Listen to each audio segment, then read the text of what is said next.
There are moments that tear through the silence of an ordinary day, moments when fear freezes time, and all that remains is the echo of a desperate cry. It happened on a lonely street at dusk, where the sound of engines was replaced by the trembling voice of a woman surrounded by 10 men. Her tears glistened under the pale light of a street lamp, a silent plea for help that no one dared to answer. No one, until the distant growl of motorcycles began to rise in the wind, like thunder before a storm. The woman's heart raced as the sound drew closer, deep, powerful, relentless. What began as a faint hum soon became an earthquake of engines, a chorus of freedom and fury rolling down the asphalt. The men who had circled her looked up, confused, their confidence cracking with every approaching roar. And then, out of the darkness, they came, dozens of bikers side by side, their headlights cutting through the night like fire through fog. In that instant, everything changed. The 10 men who moments earlier had seemed unstoppable now stood frozen, swallowed by the sheer presence of 80 riders united by something far greater than metal and leather: loyalty. The leader dismounted slowly, his boots echoing with purpose. He didn't need to speak. The silence of 80 engines idling behind him was enough to shake every coward in that alley. The woman's tears still fell, but now for a different reason. Not out of fear, but disbelief. Strangers had answered her cry, men with scars and stories written on their skin, men who knew pain but chose justice. In that moment, she realized something extraordinary. Sometimes, the angels we pray for don't have wings, they ride Harleys. What happened next would spread like wildfire through the small town, whispered in gas stations and roadside bars. But what truly mattered wasn't the story people told, it was what it revealed. That courage is contagious. That brotherhood can rise where least expected. And that even in a world where darkness seems to win, there are still those willing to fight for a single soul in need. The night air trembled with the vibration of 80 motorcycles lined shoulder to shoulder. Their engines growled low, a living heartbeat of defiance that filled the entire street. The men who had surrounded the woman took a step back, unsure whether to fight or flee. The leader of the bikers removed his helmet, revealing eyes that had seen too much of life's cruelty to stand by and watch another innocent suffer. He looked at her, shaken, terrified, and then turned his gaze toward the aggressors.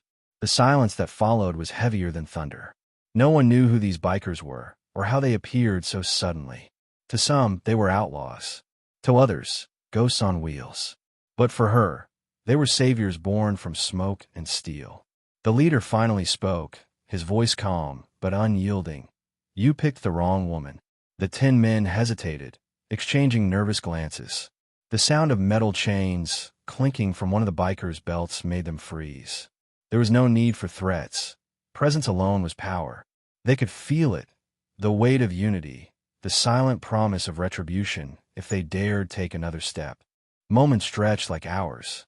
One of the men tried to mutter an excuse, but his voice was drowned by the low rumble of 80 engines revving in perfect unison. It was not chaos.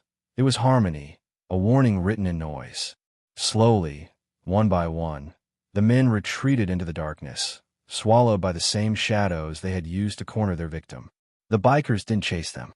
They simply stood guard, their lights illuminating the trembling figure of the woman who could now finally breathe again. The leader stepped closer, his tone softening. "You're safe now," he said, almost in a whisper, offering his hand. She hesitated before taking it, her palm cold and shaking. His gloves were rough, worn by time and miles, but the warmth beneath them carried an honesty she hadn't felt in years. For the first time that night, she managed to speak, her voice barely audible. "Who are you?" The man didn't answer right away. He just looked at the horizon and said, "We're just riders who don't ignore the sound of a cry." That phrase would stay with her forever. It wasn't just about rescue. It was about meaning. These men weren't superheroes. They were flawed souls carrying invisible scars, but they had chosen to use their strength to protect rather than destroy. As the engines began to quiet, the woman realized something deeper, that behind every loud engine and leather jacket, there might be a heart still fighting to believe in humanity. The group escorted her to a small roadside bar, just a few miles away. It was the kind of place that smelled of gasoline, coffee, and old wood, a refuge for those who had nowhere else to belong. Inside, the lights were dim, the air thick with smoke, and the sound of laughter echoed faintly from the back. As she sat at a corner table, still trembling, one of the bikers placed a warm cup of coffee in front of her. "Drink this," he said. "It helps."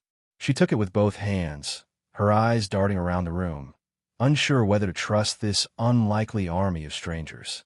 The leader removed his jacket and sat across from her. His arms were covered in faded tattoos, each one telling a silent story. Names, dates, symbols of loss and redemption.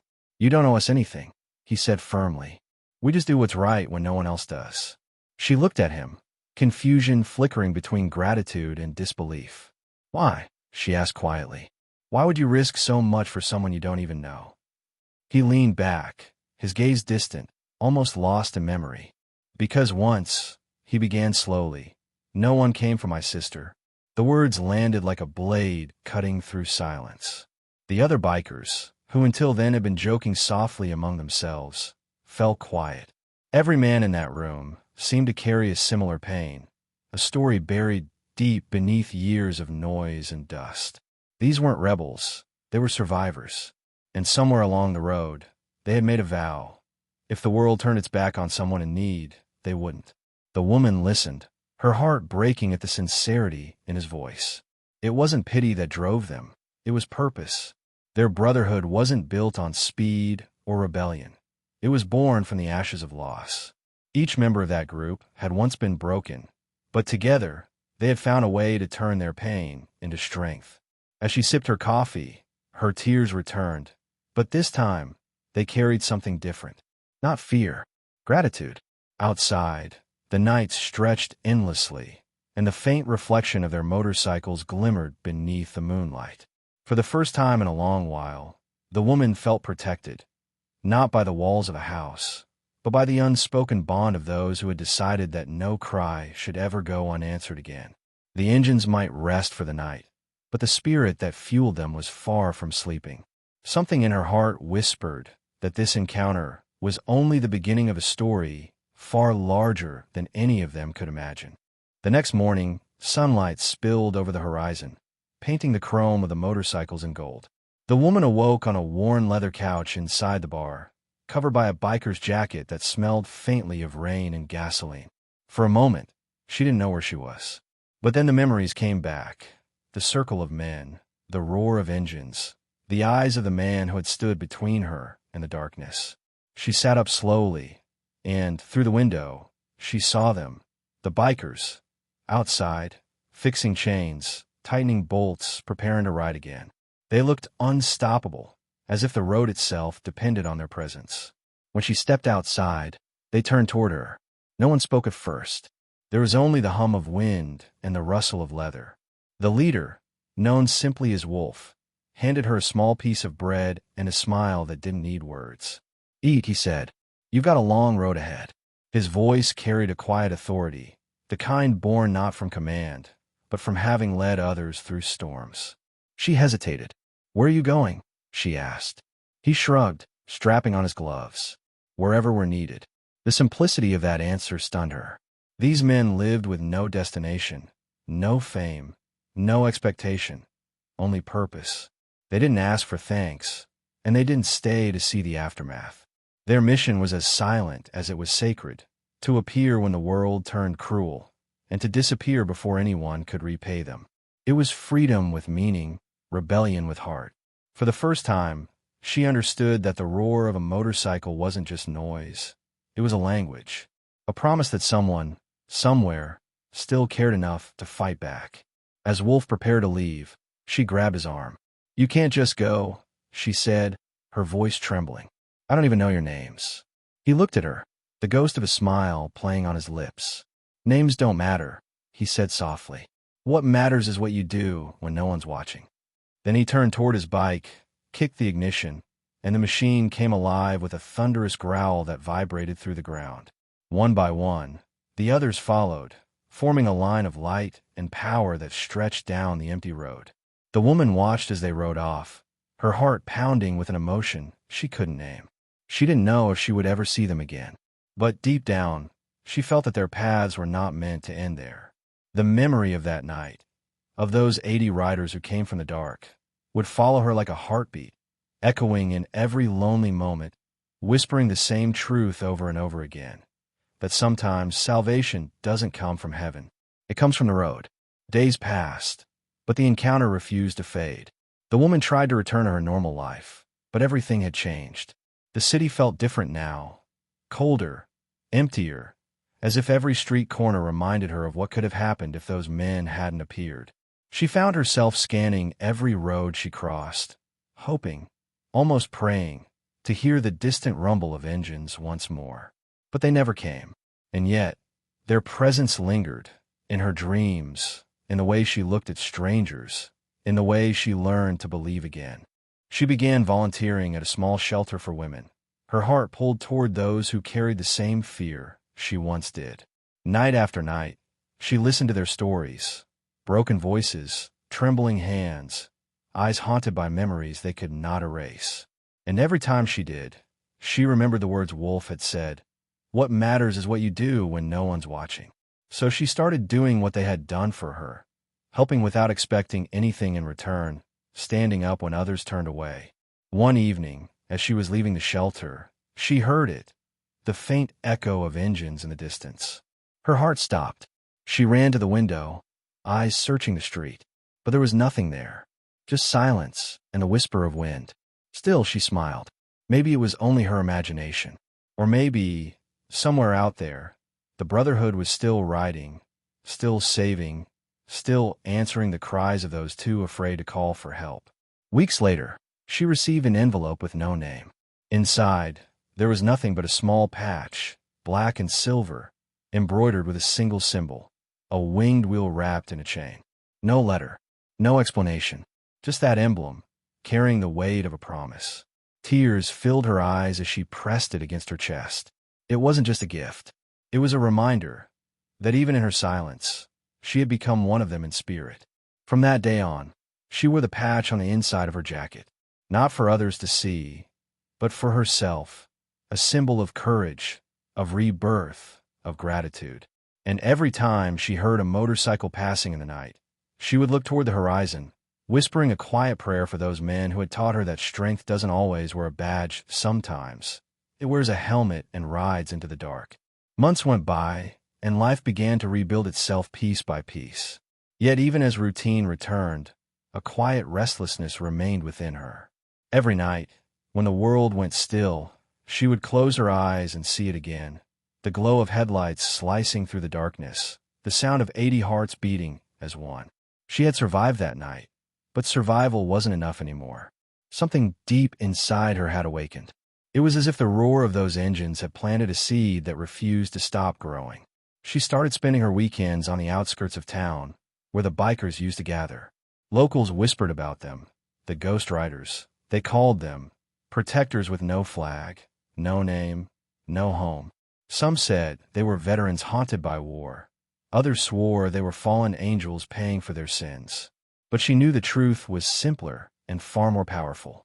They were men who had been broken by life and decided to become the strength others needed. She didn't just admire them. She wanted to carry that same fire. So she learned. She spent hours talking to mechanics, learning how engines breathe, how steel came alive beneath human hands. Each turn of the wrench became an act of remembrance. Each spark of metal reminded her that courage isn't born, it's built. Slowly, she saved enough to buy her first motorcycle, an old, dented machine that had seen better days. But when she rode it for the first time, the wind against her face felt like freedom itself. It wasn't about the speed. It was about reclaiming control over her story. Every mile she rode was a prayer for the woman she had been and for the ones still trapped in their fear. She didn't ride to escape. She rode to remember, to remind herself that courage can be quiet, that power doesn't always come from size or strength, but from the decision to never surrender again. And with every turn of the road, she felt closer to them, those men who had vanished into the horizon without ever asking for gratitude. One night, while parked by the side of the road, she looked up at the stars and whispered, "Thank you." Her voice carried into the wind, soft yet unbroken. Somewhere far away, a motorcycle roared in response, distant, echoing, almost as if the road itself had answered her. Winter arrived, painting the world in gray and silence. The cold winds bit through her jacket, but she kept riding. The roads were empty now, deserted by those who feared the chill. Yet she found comfort in the solitude, in the rhythm of the tires against the asphalt, in the way her breath fogged against the helmet visor. Every ride became a meditation, a dialogue between her and the memory of that night. She wasn't running from her past anymore. She was learning to ride beside it. One evening, as the snow began to fall, she stopped at a small diner near the edge of town. The place was quiet, the smell of coffee mixing with the faint crackle of a jukebox in the corner. She took a seat by the window, her hands still trembling from the cold. And then she saw it, parked outside, half covered in frost, a black Harley with a familiar insignia on its tank, the winged wheel wrapped in a chain. Her heart skipped. Moments later, the door opened, and a gust of wind followed a man inside. He was older than she remembered Wolf to be, but the same intensity burned in his eyes. Their gazes met, and in that instant, time folded back upon itself. He smiled faintly, pulling off his gloves. "You kept the patch," he said. She reached into her jacket and showed it to him. "I never took it off," she whispered. They sat in silence for a while, two souls bound by an invisible thread. Finally, she asked the question that had haunted her for months. "Where did you all go?" Wolf looked out the window, his reflection fractured by snowflakes. "We never go anywhere," he said softly. "We just keep moving. The world's full of cries. We try to reach the ones we can." Something in his tone carried both peace and sorrow. He spoke not as a hero, but as a man who understood the weight of compassion, how it saves others, yet scars the savior. As they parted ways that night, she didn't ask if she'd ever see him again. She didn't need to, because now, she knew, some people aren't meant to stay. They're meant to remind us that strength exists, and then disappear back into the wind that made them. As days turned into weeks, the encounter at the diner became a memory that refused to fade. She found herself replaying every word Wolf had said, as if hidden within them was a map to something greater. "We just keep moving," he had told her, and she finally understood that it wasn't about chasing danger or seeking glory. It was about purpose, the kind that doesn't announce itself, but changes lives quietly, one act of courage at a time. She started to follow that same path, traveling from town to town on her motorcycle, carrying nothing but a backpack, a notebook, and that small patch hidden inside her jacket. In every place she stopped, she found someone who needed help. A runaway girl in a diner, an old man stranded on the road, a boy too scared to go home. And each time she reached out, she felt that same surge of strength that had once saved her. It was as if the Brotherhood's spirit was alive within her now, guiding her toward the cries no one else could hear.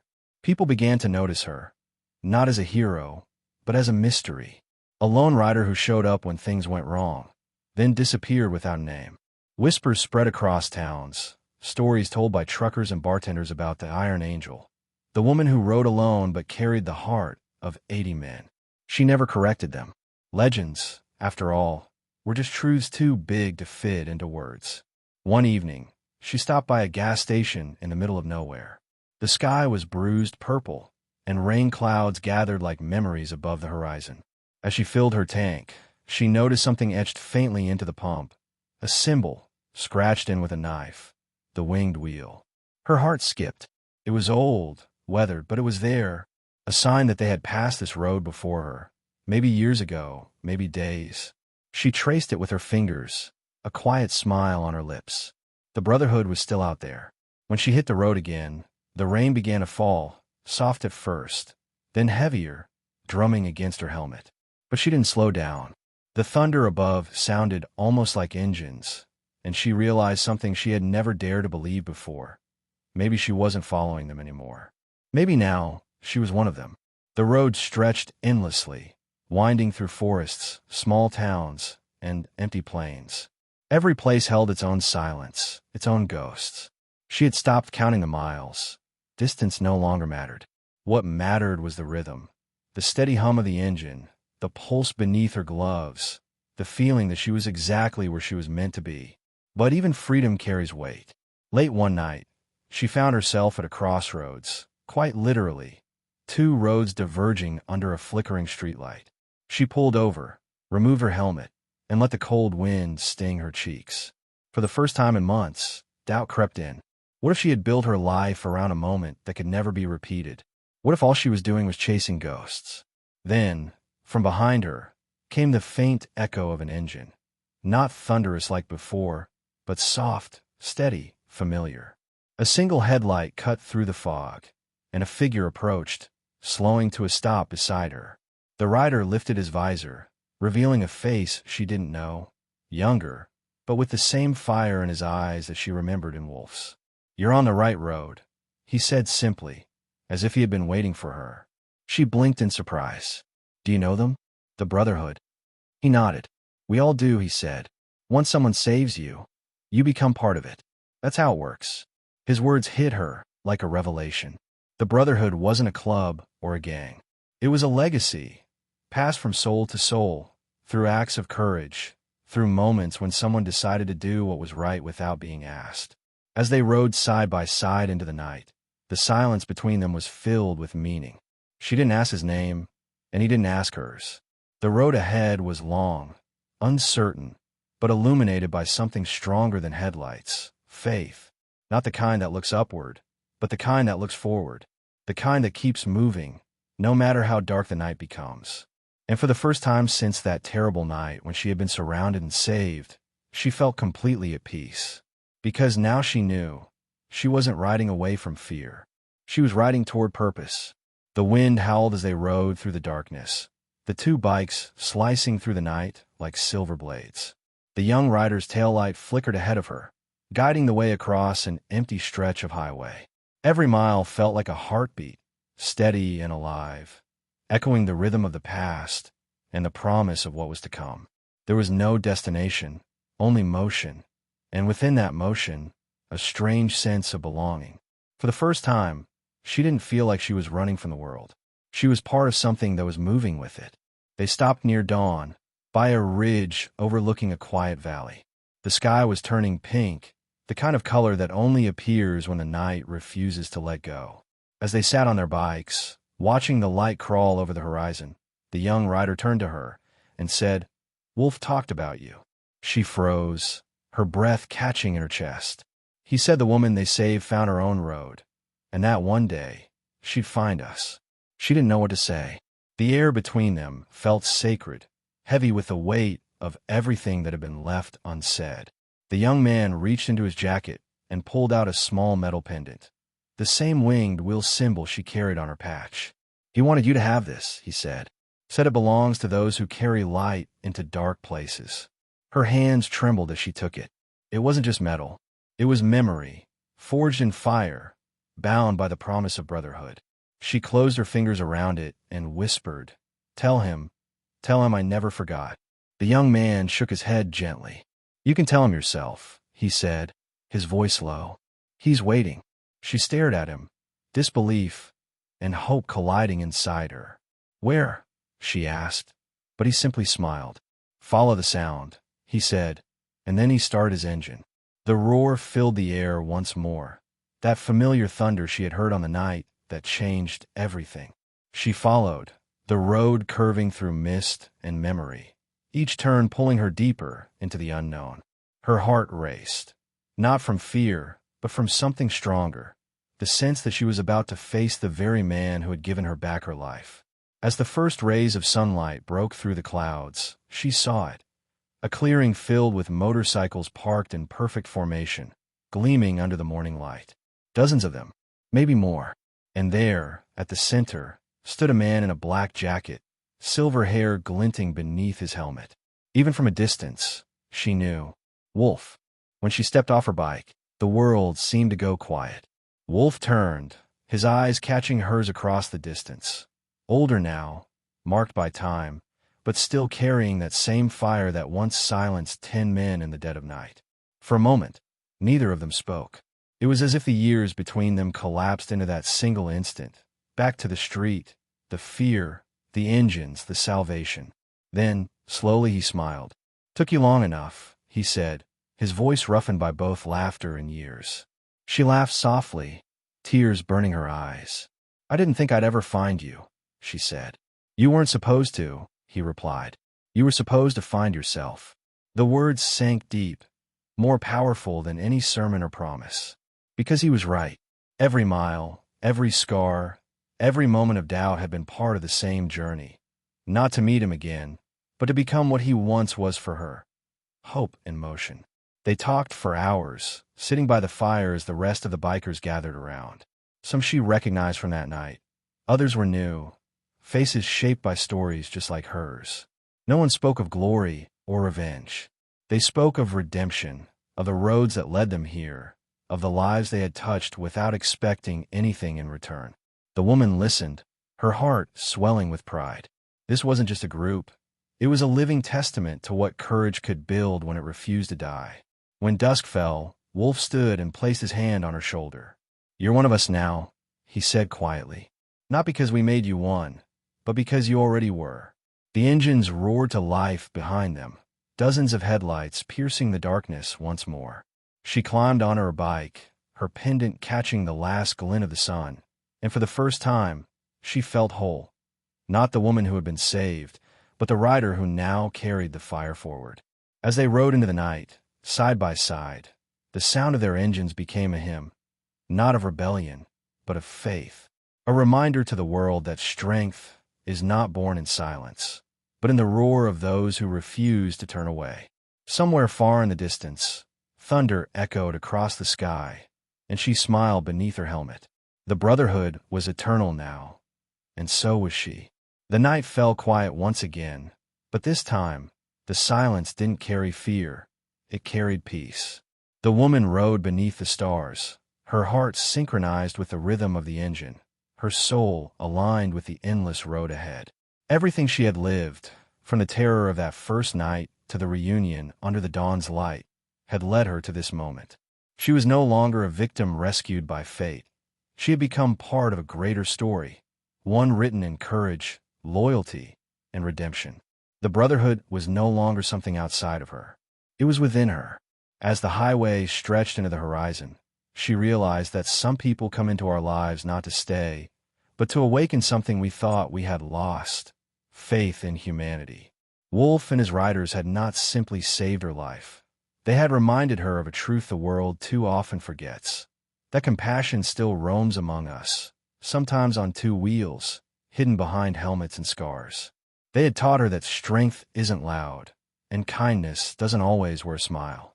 Sometimes, it roars through the night when someone dares to stand up for what's right. The memory of 80 engines still echoed in her mind, not as noise, but as a heartbeat, a promise that goodness can rise from the ashes of pain. Every act of courage, no matter how small, has the power to ripple through time, changing lives we may never know. And maybe that's what true heroism is, doing the right thing even when the world isn't watching, even when there's no applause waiting at the end of the road. Because in the end, the road itself becomes the reward. As she disappeared into the night, her tail light flickering like a distant star, one thought remained, that every person carries the potential to be someone's miracle. You don't need to wear leather or ride through thunder to change a life. Sometimes, all it takes is to listen, to act, to care. Because the moment we answer another person's cry for help, we become part of something bigger than ourselves, an invisible brotherhood of hearts that still believe and hope. If this story moved you, let it remind you that there's always light to be found, even in the darkest night. Share this message, not just by pressing like, but by carrying its spirit into the world. Subscribe to stay with us on more journeys like this, where stories remind us of who we are and who we can still become. And in the comments, tell us, if you heard that cry in the dark, would you ride toward it?